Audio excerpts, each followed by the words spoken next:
taky. Ty jsi napil tady. Tak. Microphones are all on. Okay. Allow me to introduce myself first briefly. My name is Peter Zusi, and I teach Czech and comparative literature at University College London. It's a real honor to have been invited here to lead this discussion with two truly important and legendary figures. Thank you to Ulf Brunbauer and to the university for inviting me. And our guests tonight are Vratislav Brabenec and Josef Janíček. Brabenec is the saxophonist and vocalist, and Josef Janíček does keyboards and vocals for the Plastic People of the Universe. We've seen a short film. I've heard a fair amount of Czech when people were coming in, so I'm sure that everybody has at least some sort of idea of the importance of the Plastic People of the Universe. We're dealing with, of course, in the first instance, a music band, but a band that has had an enormous sort of impact and kind of playing out during the period of so-called normalization in Czechoslovakia after the 1968 occupation by Warsaw Pact forces. We saw some information in the documentary about this famous, or rather infamous, trial in 1976.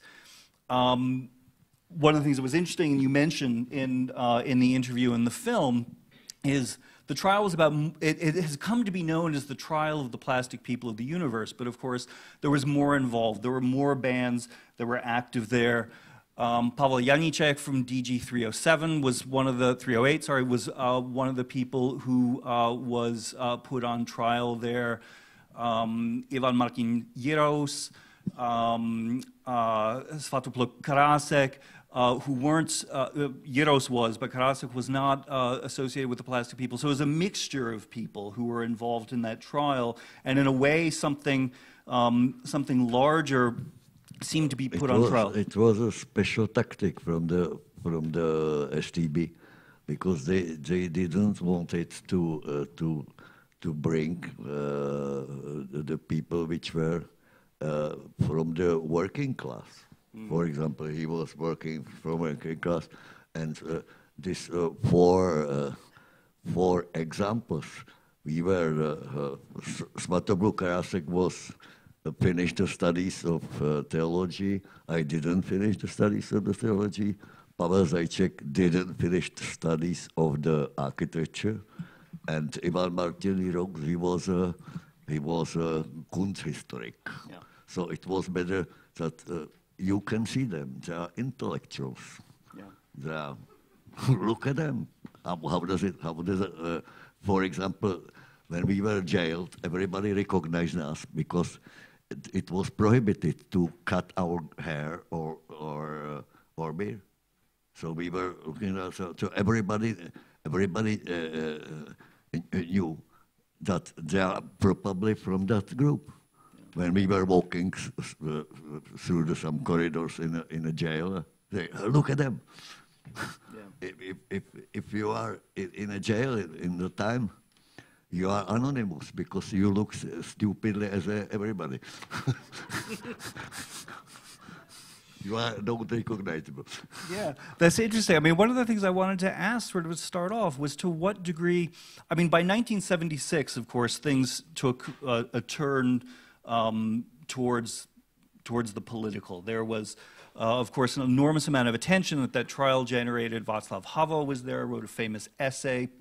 You know, in general, it's considered one of the main impetuses that led towards the formulation of Charter 77 in December of 1976, which was then published in the beginning of 1977.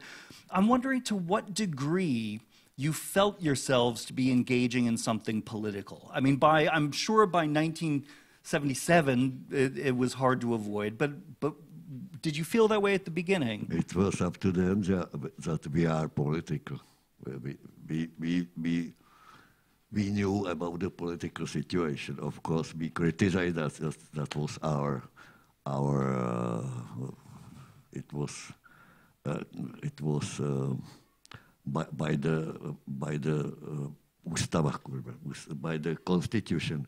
You could have your meaning. You are free man. You have your meaning, and their meaning is in their communist news. It was funny sometimes, because, for example, when we were in front of the when we was judged, for example, there came Václav Havel, and there was a couple of maybe 100 of the secret policemen, and Havel said, "I am related to Martin Jirox. I wanted to go there," and he there. Probably it was like a joke, because they hate each other. They said, "You okay if you are related to the Jirox? Okay, you can go through." So he was second day in that building that was in a picture, and he immediately started to write the article about the I don't know how was it called, and same day he sent that article to the Free Europe, to the Munich, and says, "How is it possible? Who wrote it?" He was there. That was probably naschwal. Intentional or yeah. Sort of it's a different provocation. word. Provocation, but because they're provocation. So it started like that. They didn't expect it. That will be. It's a very nice word which I used in some interview. It wasn't a really process, as they called. It was a frashka. It was. Yeah, performance, or a sort of just a fake. Fake. Yeah. It was fake. That's it. I'm sorry. Yeah. I'm talking too much. No. That's what we're here for, is to listen to you guys. You have a microphone here. Yeah. Do you have thoughts about? I mean, in the years leading up to 1976, of course, were when some of the most famous concerts took place, and they turned into, as it were, sort of. I mean, I don't want to say political events, but obviously the police would come. People got into a lot of trouble. They were put on lists. At what point did you realize how badly? What sort of trouble this was getting It was recognizable, but there was a couple of coincidences. For example, something we called it was some kind of massacre in a České Budějovice restaurant, America, and because we didn't know that, but it was a day when the price for the 1 liter of the gasoline was doubled. And they expected that will be it's a provocation. We didn't know about that. Maybe somebody knew, and they expected that could be the start of the revolution because of the gasoline. Because of the gasoline. Interesting. Interesting. I will open this up for questions to the audience in a little bit, but I want to sort of pursue some of these questions a little bit further first. I'm curious because, I mean, we've already mentioned briefly Ivan Martin Jirox, who was at least he's usually referred to in English as the artistic director of the band. And I wanted to ask you both about him a bit and his importance for the band, because, especially with, rock band, alternative band, one doesn't normally think that an artistic director is going to be an integral part of the band. It sounds very sort of, It's up to you, Joe. Could you say a little bit about his importance for the band and for all of you personally? Martin was type of man who like organized the people, and he kept the band. Maybe we should be a normal band like the others, and maybe we immigrated to German or I don't know where. but he brings the ideas what we have to do, and so we listen to him. In these days, he has a very strong influence for the band, and so we were much stronger than we resisted. Yeah, so he sort of set you on a more uncompromising path, shall we say? Yeah, that's right. No compromise. That's true, because in these days, when some band wants to be on the stage and play for people, they have to cut the hair, dressed well dressed, and sing in Czech, maybe. So in these days, we sing in English. Maybe we play the music Velvet Underground, the band, the Velvet Underground music, but when we start to sing in Czech in 1973, it was much worse, because we sing such a... For example, we have the song, "Peace, peace, peace, like a toilet paper." Very short words, and the others... Like a hajzlpapír. Mír, mír, mír, jako hajzlpapír. Jo, my můžeme mluvit česky, we can speak Czech. Toilet paper, it doesn't have a rhyme. Peace, peace, peace. So, Mír, mír, mír, jako hajzlpapír.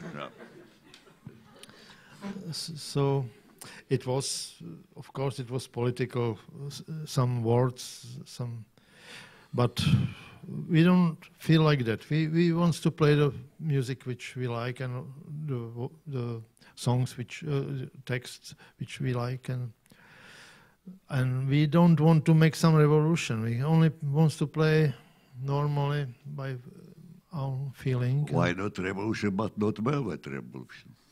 Real revolution. So definitely Jaros was the number one, and because he studied Kunst history, so we make such a evening for us and explain it what is important about it. And he wrote a number of essays. I mean, he would sort of write, he wrote some essays that were very important, where effectively he was situating what you were doing in some sort of larger conceptual framework, which I think is also quite unusual for a rock band, let us say. And I was wondering, there was a brief mention in the film about, or I think you mentioned it in the film, the third festival of the second culture. And of course there was first festival, second festival of the second culture. The term second culture, I was wondering if you could say a little bit of what that meant to you at that time. Well, more people use the word alternative, but the Jaros said we are second culture. Yeah. They are first, we are second. Yeah. That was maybe because the alternative, it sounds very politely. Yeah. Yeah. We are second and we are better than you. But it wasn't,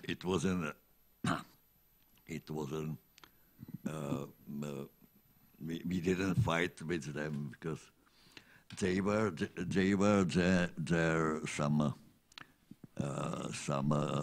meetings. We have also meetings. If they let us to our meetings peacefully, we were also peacefully. We didn't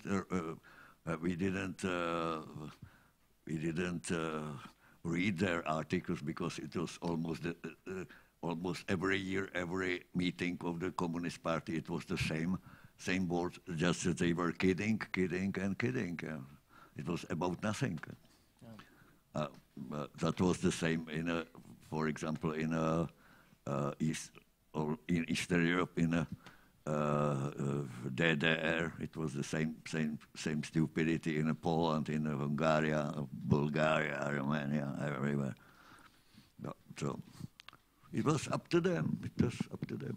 I mean, in a way, it almost seems like a lot of what this was things that were happening in other places of the world, not just behind the Iron Curtain, a sort of anti-establishment impulse. The problem was that you guys got hit back at much harder than somebody doing something like that in the States, for example.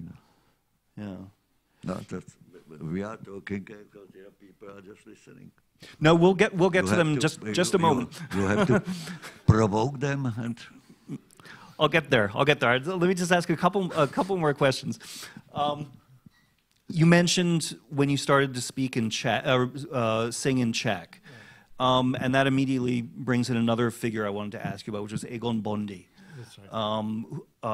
Sort of poet, philosopher, another extremely important figure in post-war Czech culture of an older generation than you guys were. He had first started engaging in something resembling, I mean, it wasn't called underground, but something that looked like underground activities in the 1950s, right, in the Stalinist period. And then you started using a number of his texts as lyrics and working with him. I was wondering if you could say a little bit about how that developed and how that worked. That was very important impulse. It was organized by the Dr. Jiří Němec. He brought first lyrics from the Egon Bondy to the Milan Hlapsa. He was our first and main composer of the band, and Hlapsa recognized that it's still contemporary. It still has some platnost. Validity. Yeah, validity. It still has some validity because that most of the lyrics were from the 50s. About a very simple. Some poets were very upset. A friend of my poets, they said, it is a good lyric. There is a lot of words which we don't like to use that, and and that was the reason why I was jailed, because I was playing in a saxophone when the Hlapsa was singing the text. When was do prdele? That's in the Czech it's almost a common word. Does it mean anything? It's a very common word. If I say you go to the hell, it's just a friendly. So they started with that, but our lawyers were very. It was 4 lawyers, and they were very good, ready for that trial, and they brought some books which was from the Vladimir Ilyich Lenin, and Vladimir Ilyich said, "Go to the house with your economic conference. You didn't do anything." And especially that was the first lawyer. This was lawyer of the Ivan Martiniroks, and he brought the old Czech songs from the Janíček's Bratřic, and it was the very old songs from the which was collected before the 13 Years War in the 16th century. And there was, for example, maybe you can translate that. That was originally was sral, sral, sral, držel se trávy, tráva se utrhla, spadl do hovna, prdel si umazal. I'm not going to translate that. But the idea is that song was after the Bílá hora, it was by the Jesuits. It was collected again, and it was translated. Smál se, smál. Držel se trávy, tráva se utrhla, natloukl si. That was the beginning of it was a Saturday of the trial, and it was very funny, but we were like Microphone. criminals, and we were just listening. Microphone. Yeah, microphone. Okay, yeah, you are right. we were sitting and just eye contact with Jerox. He was beside me and said, "It's okay, it's okay." And after that, they brought some svědky, svědek. Oh, witnesses. The witnesses were horrible.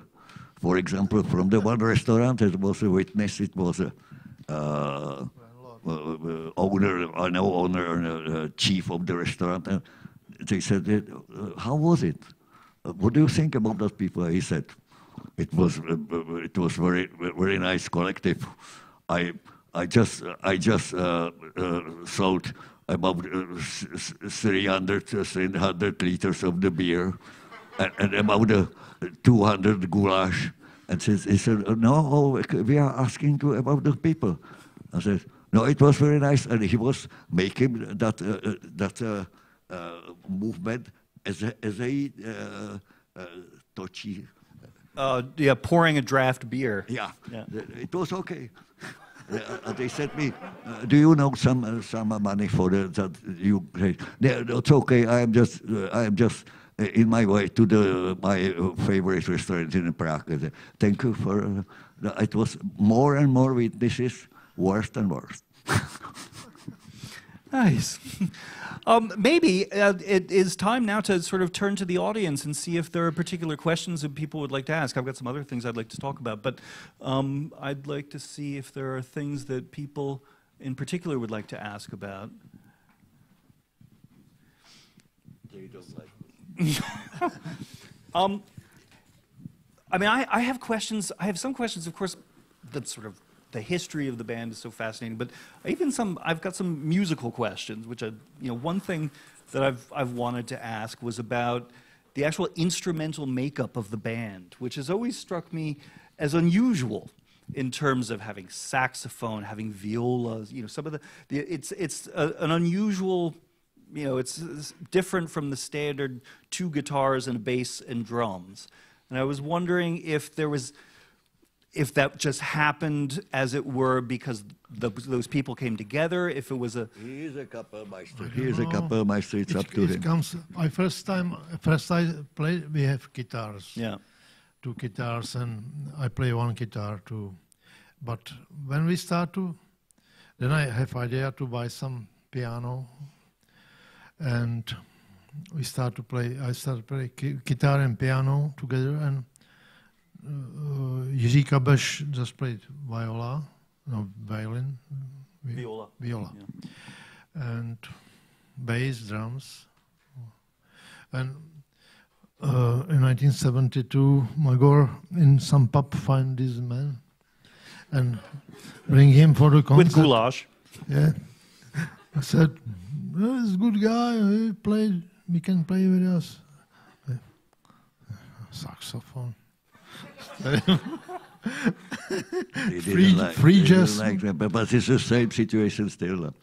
Free jazz musician. They said maybe I'm. But Magor have very big influence. With the 2 jazz, I'm my influence from the free jazz. That's true. Yeah. Because I didn't respect some rules of the rock and roll. Yeah. Because the way of my I didn't respect it almost anything during my life. Because I'm free man. Yeah. So it was more about personalities than a particular sort of desire. We need a saxophonist. It was we need this guy. Is that correct? Maybe. No, that was because I was working after that. That's the first condition. I said it would be better if our song will be in Czech. So we started with Egon Bondy. After that, I started to some collaboration with Mela Hlapsa, and I brought some my lyrics, and it was a different way because just the copied some samples from the West rock and roll. It's a style that influence was recognizable, of course. That was because most of the members of the and most of the people from the Czech underground just recognize the quality of the Captain Beefheart, Frank Zappa, and the New York underground from the 50s, 60s. That was there, that influence. But in the other side, for example, Hlavsa started into some composition with some a little bit influenced with Czech Baroque music, church Baroque music. There is, you can recognize that. Why not? Yeah, and there was, for example, when we studied, sounds very, it's incorrect. We studied. Most of the rehearsals we were drinking and talking. That's true. No, not working. Sometimes we were working. But if we didn't have money, we were working. If we have money, we were drinking. It was special, yeah. Of course, we were talking, it could be that like that, oh, forget it, next time, mañana, the Czech allies, yeah. We are not German. How would a typical Plastic People of the Universe song emerge? Would it be spontaneous? I mean, can you say a little bit something about how songs would be written? Songs, so I think that Magor, maybe Ivan Jiros, or maybe Mela brings the poetry of Egon Bondis, and I speak about in 1973, and Jiří Kolář was Czech poet too, but Mela have very good idea about how to play that. Very good composer. I find that just now when we play again some song from 80s, so I am very surprised how perfectly he make it. So Mela write the music and bring some very simple ideas of, and then everybody play some solo maybe, so it was free, it was not written. Sometimes some part yes, sometimes, but he don't write the music so perfectly, and he don't say you must play that like that. I think we play that by our feeling and so on, especially Vraťa. So a fair amount of a kind of jazz improvisational element, would you say that's fair to say? That was, for example, Paul Welser, which was a member of the band, a Canadian guy. He told us that my influence was too free, maybe, but it's still with. I'm happy if I can play with the free musicians. That's just crazy music because I'm crazy. What can I do? It is funny to say that it was too free, considering the circumstances in which this was all being produced. I mean, this is again, I mean, when we talk about this, we talk about sort of the way this music was formed, the sort of the circumstances in which concerts were performed, and then comes 1976, and we're thinking about Helsinki Accords and sort of international pacts, which Charter 77 then took up as a way of trying to point a finger at the Czechoslovak government, that they were being hypocritical and not supporting the human rights that in theory they had signed on to. I mean, it's one of the things I think about the Plastic People of the Universe story that's so surprising, are these connections between a kind of youthful music scene that most of us have had some experience with in one way or another, and then these incredibly abstract. They cut their branch when were they sitting? Yeah, on. that they were sitting on. Yeah, yeah. That's true. Yeah, because we didn't cut the branch. Yeah. They cut themselves. Yeah. The blood branch. Did you feel after 1976 that some sort of line had been crossed, that something fundamental had changed? I mean, you did mention in the film that 1976 was sort of the high point, I think is the term you used. I guess it was some very complicated coincidence. That was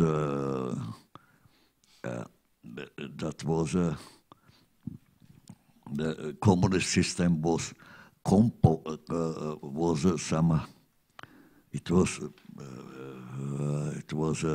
Compromised? No compromise. It was dying body. In '76, you felt that. It was dying body, that communist system. Everywhere in Eastern Europe, they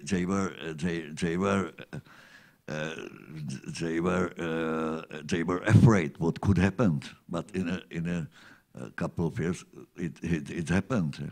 For example, in the 80s, I was in Canada on that time, but in '89 or during the from 82, I was in Austria first, and after that I moved to Canada.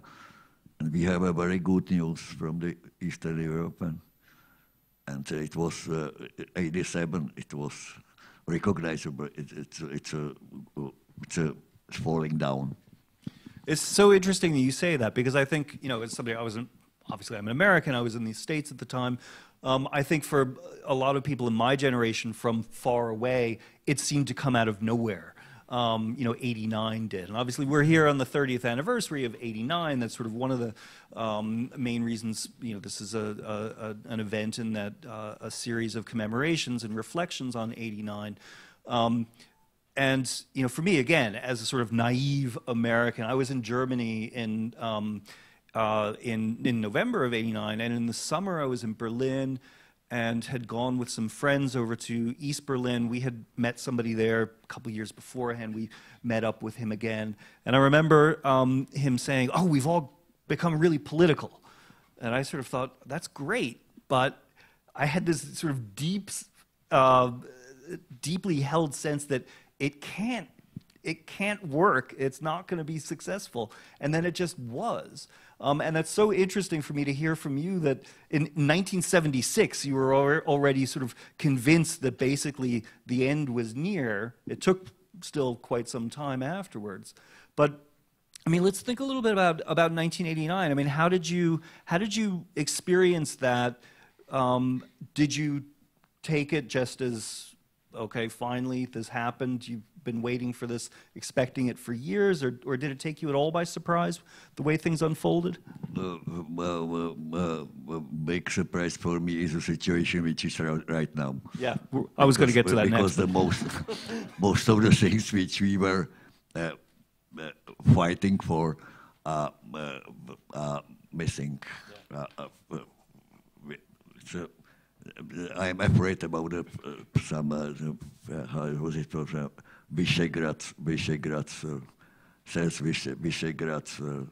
troika. The Visegrad states, we just say. I guess what is happening right now, I'm afraid for. Because, for example, what's happening in Poland and in Hungary, it's horrible. Because of course in our country, because the funds of some Okamura or our president or something, that's fucking Prime Minister Babiš. That's horrible because they are just the slaves of some Putin's slaves or some mujiks or because of the same situation in Hungary and Poland. But I'm afraid about the situation, but because just the talking about some history, it's a history. Okay, 30 years after the Velvet Revolution, what we did, what we reached, almost nothing. Just some. We have more food and more cars, and that's okay. Maybe more apartments for the rich people, and etc. Do you want to say anything about how '89 affected you, or how you experienced it? The sort of November 1989, Sametová revoluce, how you experienced it? jakou zkušenost máš z revoluce v 89. Já žádnou, tak to řekni. So in these days we are very happy and we start to travel and start to don't be afraid of police, secret police and so on, but as Vratia said, now is not a so happy situation. Yeah, I mean, it's interesting. We keep coming back to now, and it's difficult not to. I mean, I don't think it's only the Visegrad states that are in trouble now, unfortunately. I'm an American living in Britain, so exactly. Yeah, I mean, it is, you know, this is something that I wanted to ask both of you about, you know,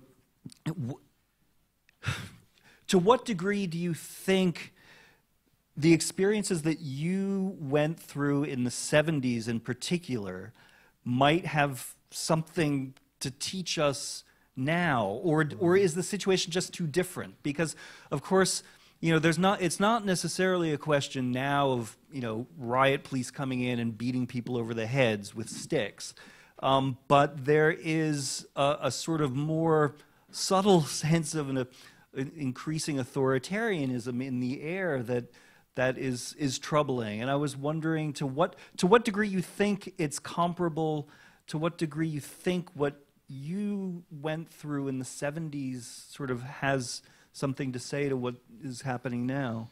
I was born during the Second War, so after the end of the Second War, the people were waiting for the South War.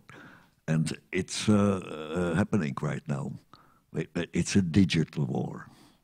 Some fucking social nests are spreading the false news, fake news. Most of the people, they use that PC, or how does it call? I don't use that. I'm still just reading the books and studying something and thinking about sleeping, drinking, and etc. As a usual, and but it's it's I guess in Europe, maybe in I don't know how is it in the States, maybe it is very similar. We are in a time of some very quiet war which is happening around us. I guess half of the people, you know, especially in Great Britain, in the past, they are not great. They are just the Britons, and just some island, a couple of islands. That's it. It isn't so interesting for the Europe. It's just the island, very close. There is some channel you can go underground, you can buy the ship, doesn't matter. It's up to you. I don't know, you are using the tunnel?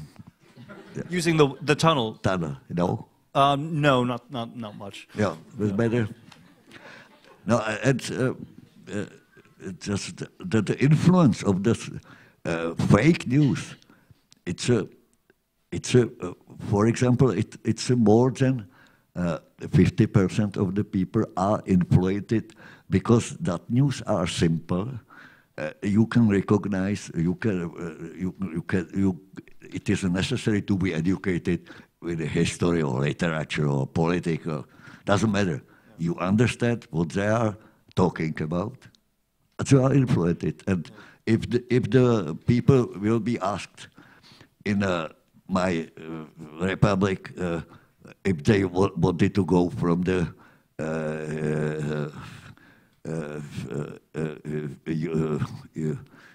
EU, they said, okay, we do, because they didn't want about anything. And so if we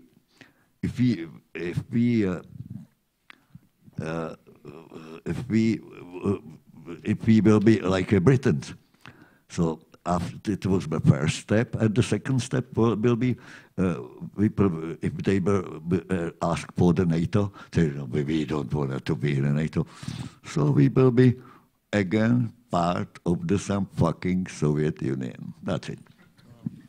Yeah, the whole. The question of fake news obviously is very resonant with the types of propaganda that were prevalent in Czechoslovakia and in the Iron Curtain in the 70s and the 80s. Do you think it's worse?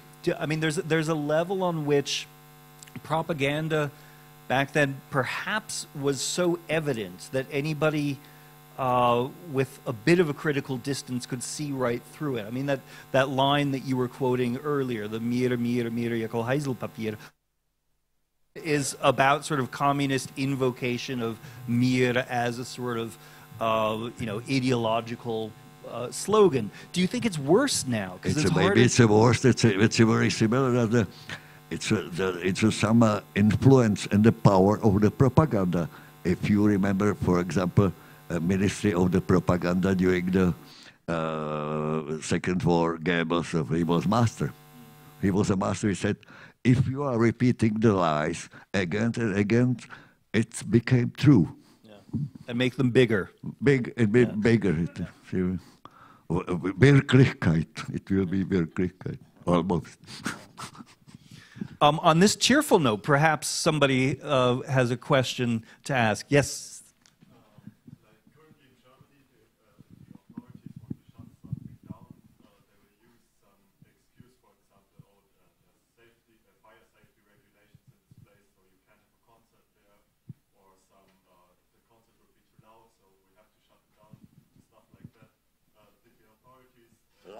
Louder.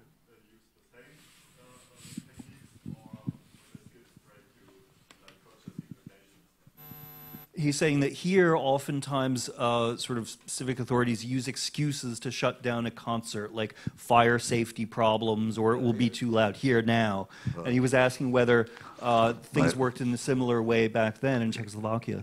Right now. Yeah. Sometimes they have some regulations, for example, the firemen, and that was in 2 weeks or in the barrel. They said it's possible that just place it's just for 100 people, no more.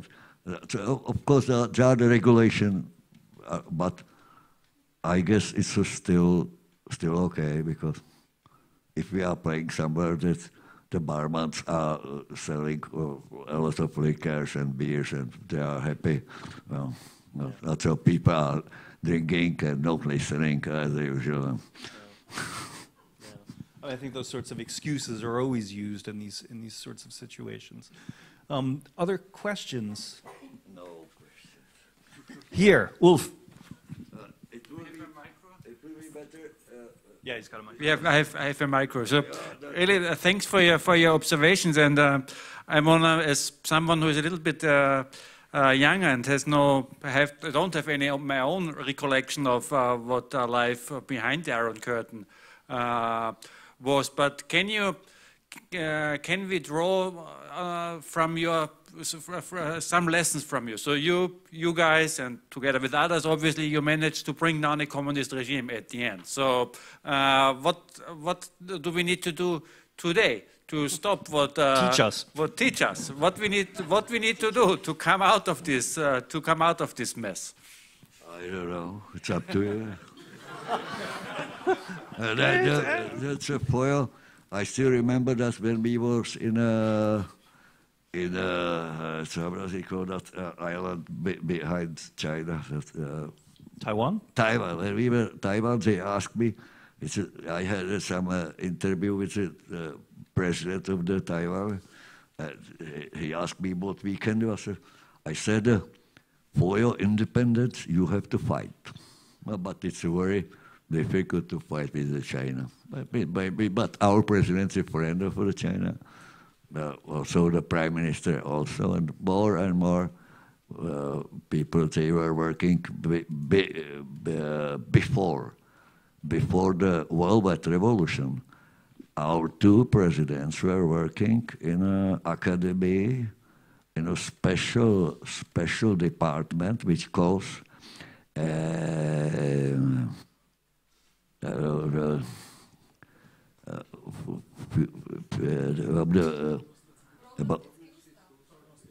prognostic institution. But that institution was directly paid by the KGB. We know about that. It was proved. There was a Klaus, there was a Zeman, our president. Babiš didn't. He was working in different departments, and a couple of ministers which were very successful in the 90s. That's what we can expect right now. Do you think of your current music as in any way political or sort of resistance music? Do you feel like you're speaking to some of these forces we're talking about now of populism and fake news? No, we are still working. I am working in some new lyrics, which are not focused on a political situation.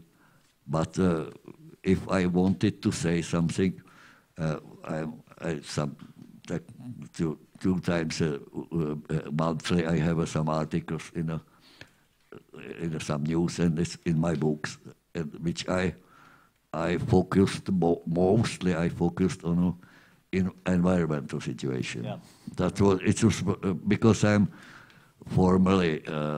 I studied agriculture school in the 50s, 60s, and I'm gardener, so I'm looking around what is happening, and no, that situation isn't so good because, for example, 20 years ago, somebody said we don't have enough water. Well, everybody has a water, but right now, if you see what is happening. In Central Europe and in Europe, it is a good situation. And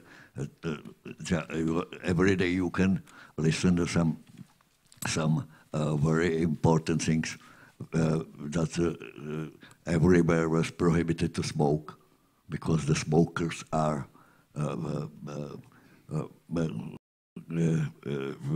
they are very. Smoking, it's a very dangerous for the situation, But what about cars? We are not talking about cars are something, saint cars. Yeah. You can, because some... Yeah, I mean, we tend to think about these political difficulties, but of course the climate situation is in many ways much more fundamental. It's more fundamental, yeah. Of course. But so that's the politicians like to talk about something which isn't so important, yeah. Because they have some. Okay. No, more. Yeah. Ask them for. Yes. I have a question. What was your relationship to Václav Havel and Pavel Kohout when you first met them? And because they were in the Czech Republic more privileged than you, and so I think it was a contrast between your socialization in the Czech Republic in the 1966 and Havel was a rich and not touchable person who could do everything what he liked and was not touched by the regime. So how did you... Yeah, okay. The 2 weeks after I left the jail, I was invited to the Havel's cottage in the Czech mountains. So we started to be friends, and after that he supported our projects as a passion play and the leading horses and some kind of festivals, which was partly done in his cottage, large cottage. It was in a stable, and after that, in some situation, it was prohibited. No, it was a secret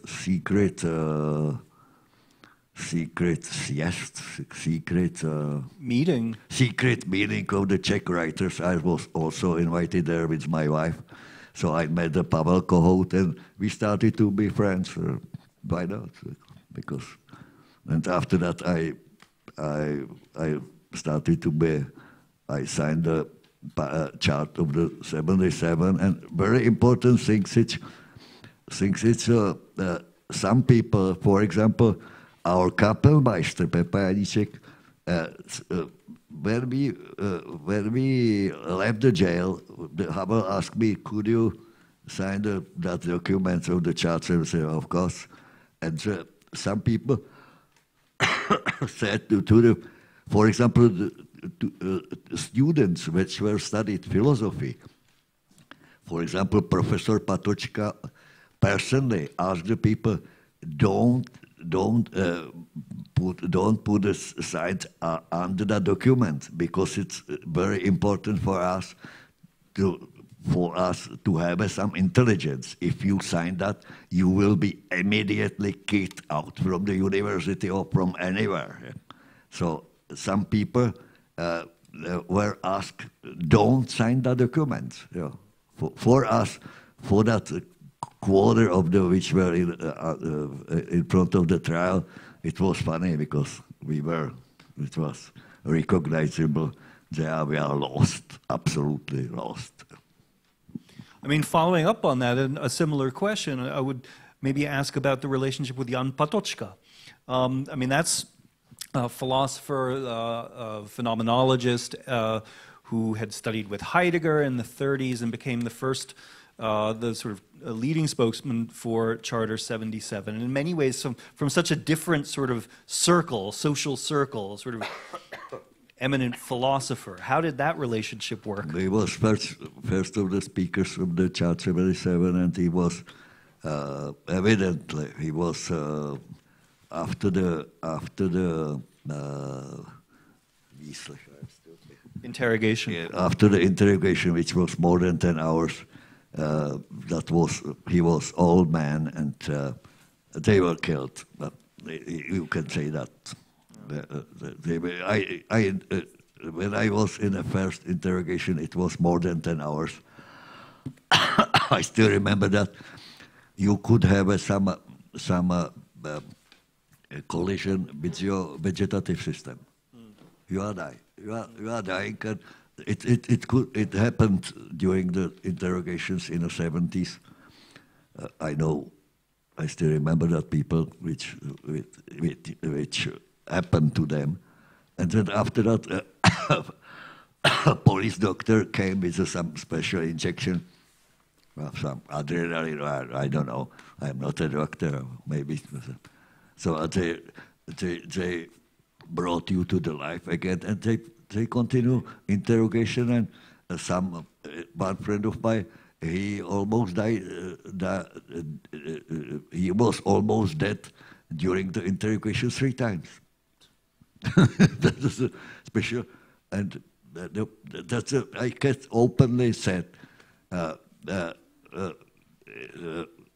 Patočka, very important Czech philosopher, phenomenologist, as you said. It's very important for my generation from the 60s. Was killed. Not exactly like by the knife, like some Shakespeare play or whatever. Very, very slowly, gradually. Systematically, yeah. Further questions?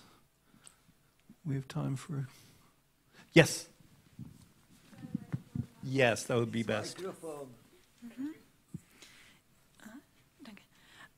Yeah, well, a study of theology was mentioned, and my question is, how did you come to study of the theology, and how did you came to be a musician? How did you become a musician?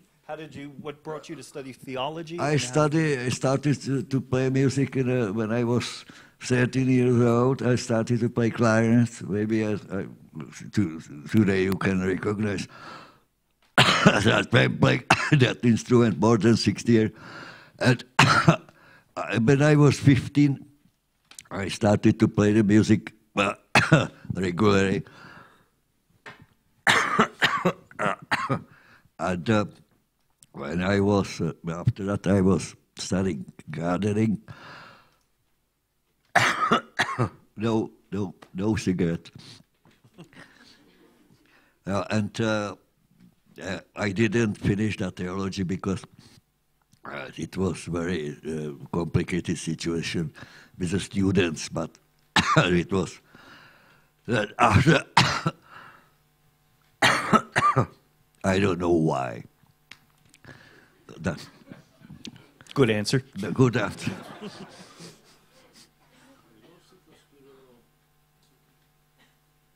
I studied almost 4 years, and after that I moved to the Great Britain. I was thinking about that to emigrate, and after that,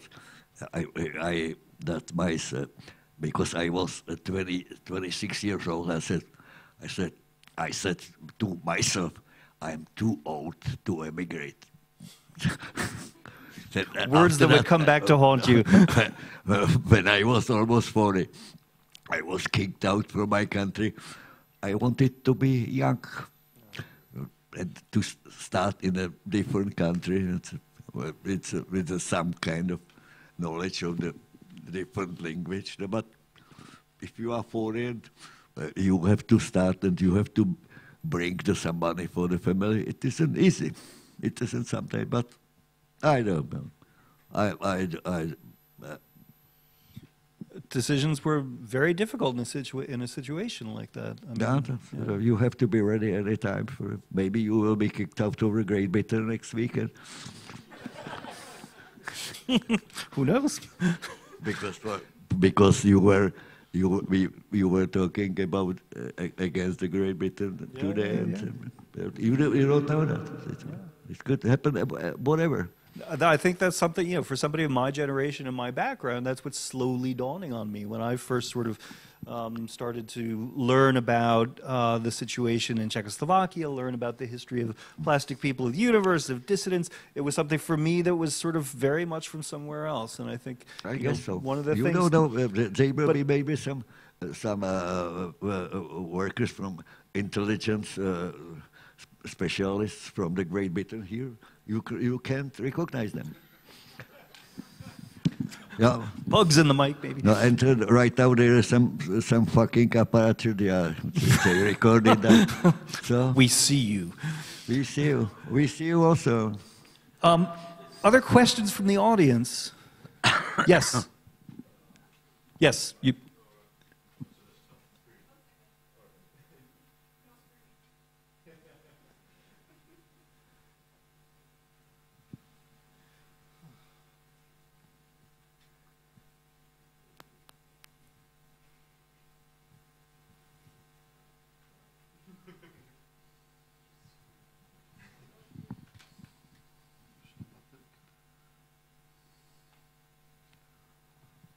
Posral se mikrofon, jo. All right. If we think of the alternative music scene in the Western countries in the 70s and 80s, drugs are an inevitable topic. Like Sid Vicious famously died from a heroin overdose and stuff like that. Were drugs ever a topic in your music scene back then? Whether drugs were a topic in the music scene? No, that is surprisingly, we were surprised.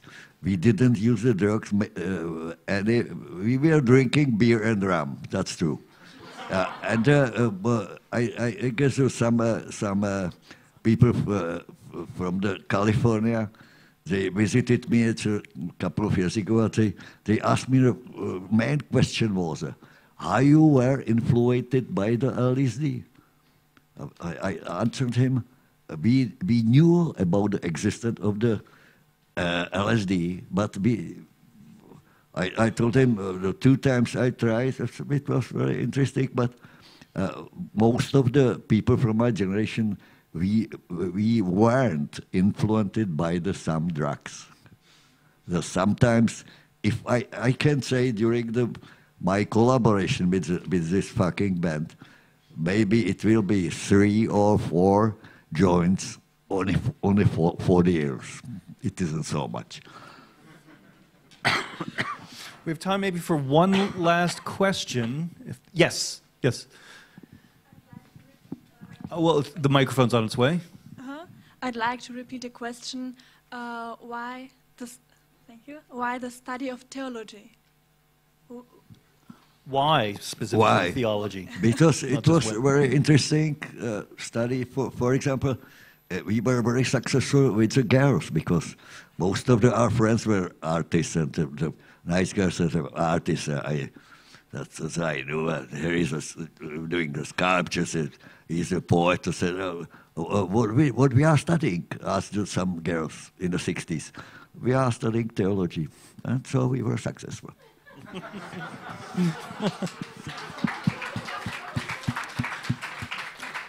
Okay, I'm rather aware of the time, and I think it's maybe time to end this interrogation because we're going to have the concert to look forward to at 8 o'clock.